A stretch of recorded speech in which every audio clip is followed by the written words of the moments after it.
Right, welcome back everybody. So the International Relations Department says there are around about 782 South Africans incarcerated in foreign prisons as of the end of August this year.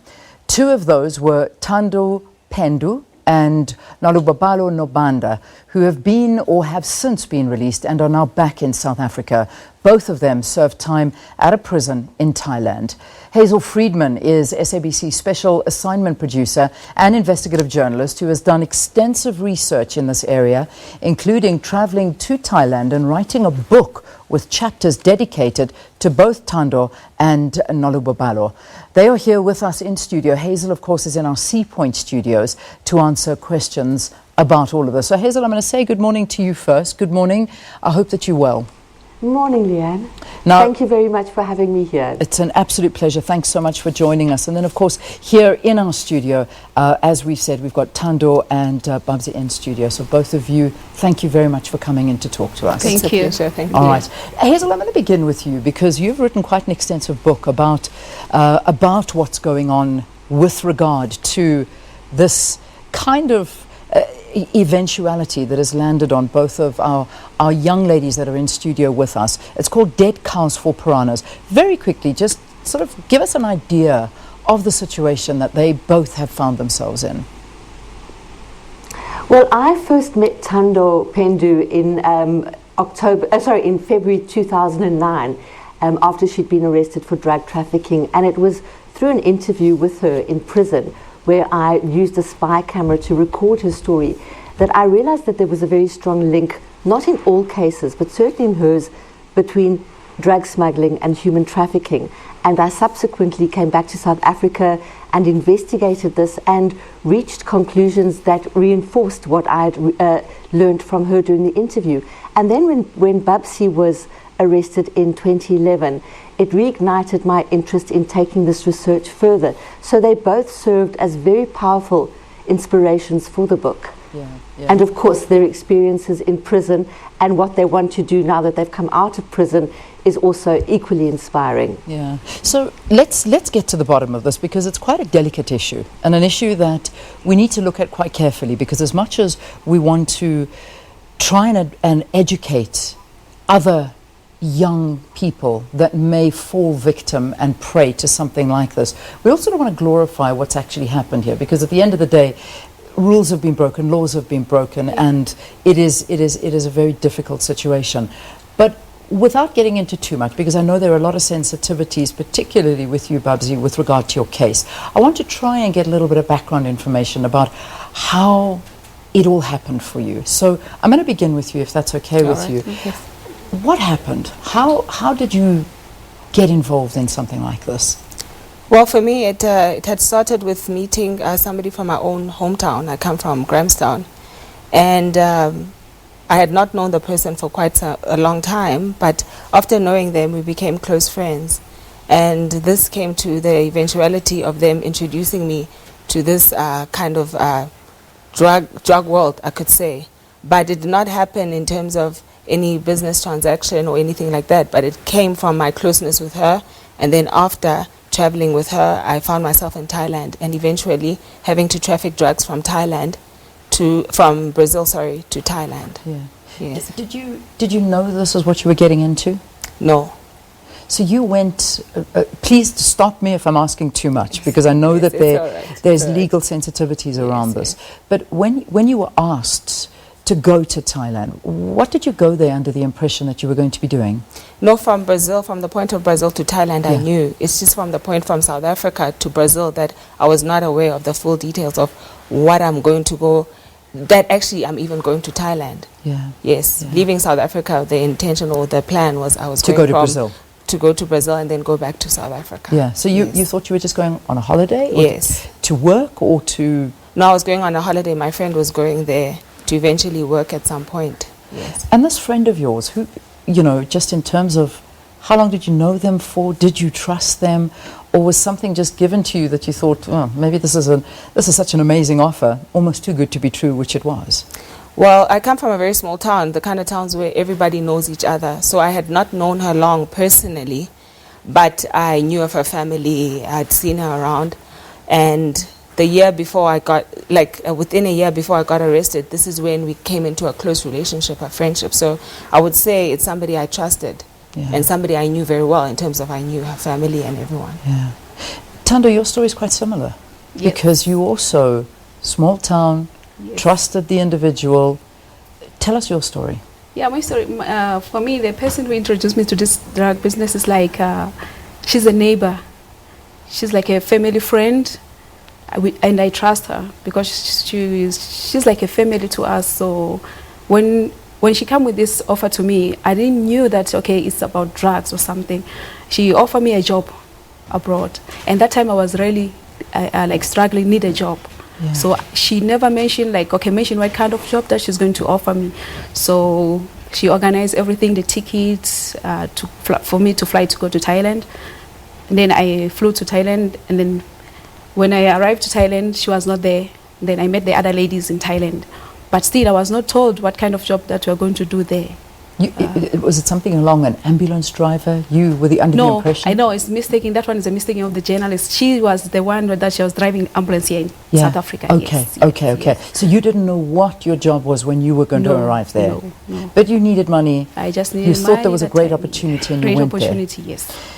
Then were you told that this is what you need to do? You need to smuggle drugs? Yeah, that's where the fight started to come up. Then we started to arguing. And then, when we are already there, you don't have any, you don't have a chance to go out because you're already there. You don't have any, what can I say, opportunity to say that, okay, I'm not doing this because we are there already. You don't even know where are you. You don't even speak the language. And these people, they'll start to, threaten you, okay, maybe they'll just kill your families and something like this. And then you have no choice. I mean, did you actually have your passport? Your passport is not with you, it's with them. Yeah, it's with the guys, these aliens guys. So you end up okay, just take their rules. Yeah. Just go on, You had, I'm not going to get too graphic on your story because it is very difficult to talk about this, I'm sure, for you, even though it happened a few years ago, but this is something that'll stay with you for life. Yeah. I think they wanted you to swallow these drugs. You refused. I refused. So you had them strapped to you? On my body, yes. And even inserted inside you as well? Yes. So you had these drugs. Did you know that you were almost the decoy, or did you think you were going to get away with this? Fortunately, by the time that they were sending me to the airport, I was like, I wish, okay, if I can get arrested, because I thought maybe if I got arrested, at least I'll be saved, and these guys will take me back to my country. I didn't know that, okay, they would just arrest me and then keep me there. I didn't know, so I was like, even when I was when they find these drugs on my body, I was happy because I was having two minds, okay, maybe I'm going back to my country, I'm saved, or maybe they will kill me here or something like this. So I was like this. How old were you? I was 22. How many years did you spend in prison? 10 years. So you got out when you were 32 years old? Yeah. For you, Babsy, I mean, your story as well. I so remember being live on air when it happened, and you were caught, and you had all these drugs in your dreadlocks. Yes. I mean, did you face a similar situation where you had to do this, or were you aware of what you were about to do? It's quite similar in the sense that once I arrived in Brazil, I had the choice of either calling back home to explain to them what had happened, but the fear of the questions that why did you go with her in the first place? What were you thinking? So during the time, because I would say I didn't have enough information. I didn't know that, okay, I could contact the South African embassy maybe, or go to the nearest police station and try to explain to them. And another thing is that in these countries, there aren't many people speaking English, so the communication in itself, it's very difficult for me. So I was stuck in a situation where I was like, okay, let me just get this through. I go to Thailand, and from there, once I'm safe at home, this is when I will not associate with these kind of people. So it's like you're stuck in a situation where there's no escape, you can't see an escape. So it's like you do it and get home safely. Yeah. Yes. Let's come back to you, Hazel. These are just two cases. You, in this book, have detailed so many more of them. And as we said in the introduction, 784 cases currently of South Africans spending time in jails for very similar stories. Is there a common thread that you have found through all of these stories? I think the common thread is vulnerability, susceptibility, and I know that men have been targeted, but it seems that predominantly women are targeted. And what syndicates are extremely adept at doing is tapping into one's vulnerability. They're almost like, they're predators, and there's a kind of a psychopathic ability to tap into what one needs most at a particular time. And the common thread is just exploitation, the way that predominantly women's bodies are used, are exploited, whether it's for drug trafficking or whether it's for sex trafficking. They're commodified. And the other common thread is that while women like Thando and Babsi are caught and incarcerated overseas and paraded as being proof of the fact that the war on drugs is working, in fact, the opposite is the case. The people who've recruited them in the home country continue to operate with impunity. They get away with it. And young women like this, who are not hardened criminals, who don't have a criminal history, have never partaken of drugs themselves, are left in a foreign country to languish. There is no prisoner transfer treaty between South Africa and any country in the world, so their families are also incarcerated emotionally alongside them. And this is the tragedy. Also, when they come out of prison, as is the case with Babsi and Thando, they are incredibly resilient young women. So they're taking their experience and educating the youth of South Africa, but they've had absolutely no support from the Department of International Relations or the Department of Correctional Services in terms of reintegration back into society. Yeah. And this is a common thread among all South Africans who are incarcerated abroad. Yeah, I know, Hazel, you speak to it quite a lot in your book about the fact that South Africa is one of 3 countries that, I think it's Nepal and, is it Ghana, the other country, that don't have this treaty. But when you look at the situation and you say to yourself, well, maybe by having this treaty, the South African government will be encouraging something like this, and instead of saying, you commit the crime in that country, you serve the time in that country, and that's how we're dealing with it. What do you say to that? I understand that argument, but I think it's completely fallacious. First of all, it makes, apart from humanitarian concerns, in terms of our constitution, South Africans are entitled to the right to a fair trial. If you look at what happens to South Africans who are incarcerated abroad, a lot of them do not get fair trials. They don't get fair legal representation. Also, in terms of economic reasons, we have something, I'm not sure what the number is now, but we have thousands of foreigners in our prisons. It costs the taxpayer millions and millions of rands to subsidize them. Whereas we have, as you quoted the figures, 782 South Africans abroad. Not only in terms of the principle of giving somebody a second chance, not to exonerate them. Nobody's saying you're going to erase what they've done. But the idea would be to spend the last section of their incarceration back home, close to their loved ones, where they do have access to rehabilitation. Yeah. Our prison system is based on a principle not only of punishment, but of rehabilitation. Yeah. And these young women, as I said, it's only due to their resilience, their determination, and their courage to actually educate South African youth and women about the perils of drug trafficking, that they're able to adjust to being back here.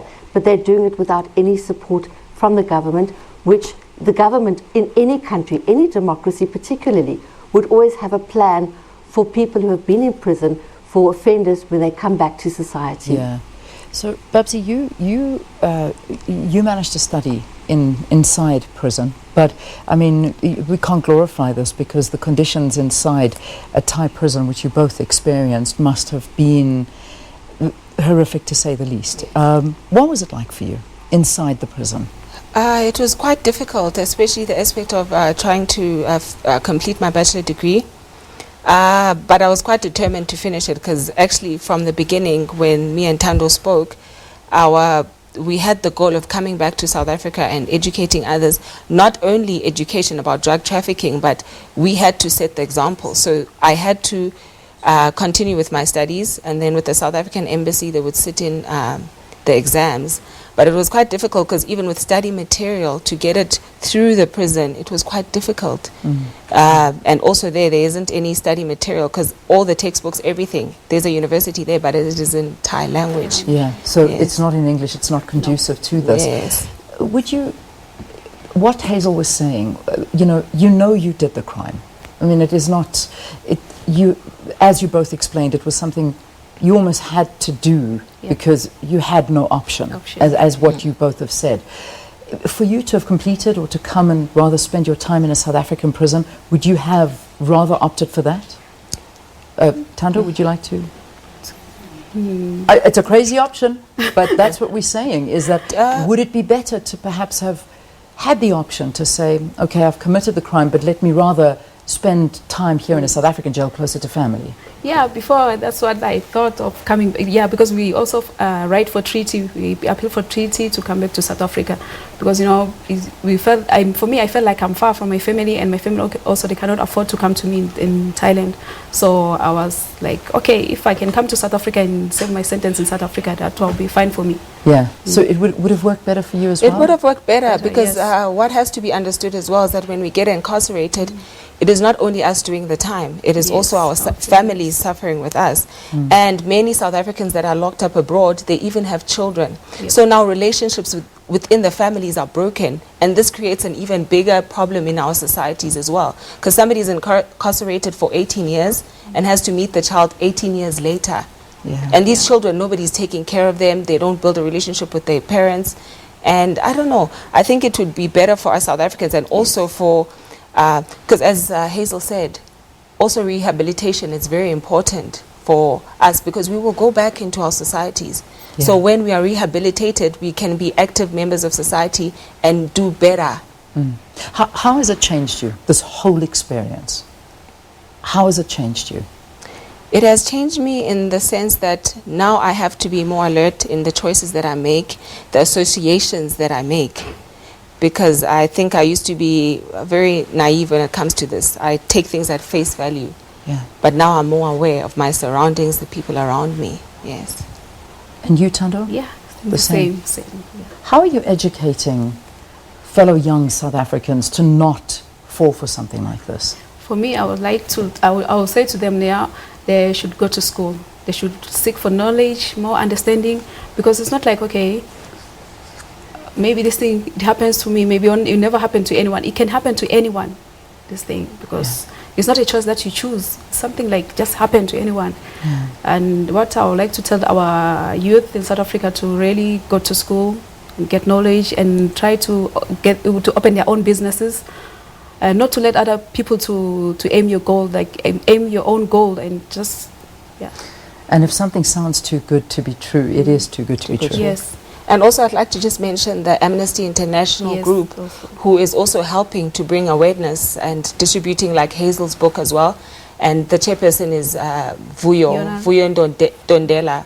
And also they are helping, and this is very important because education is not just going to school, but it's informing people about problems like this. Because after high school, children go out there and they have to be by themselves. So they need to be educated in a broader perspective, not just education in the classroom. Yes. How has South Africans' reaction been to you? Because I mean, when you came back, there was all these cameras there, everybody wanting to comment from you straight away, and then suddenly people woke up and said, "Hang on a second, we're treating her like a hero, but she was actually committing a crime." And what does that mean to you? Like how has the reception been?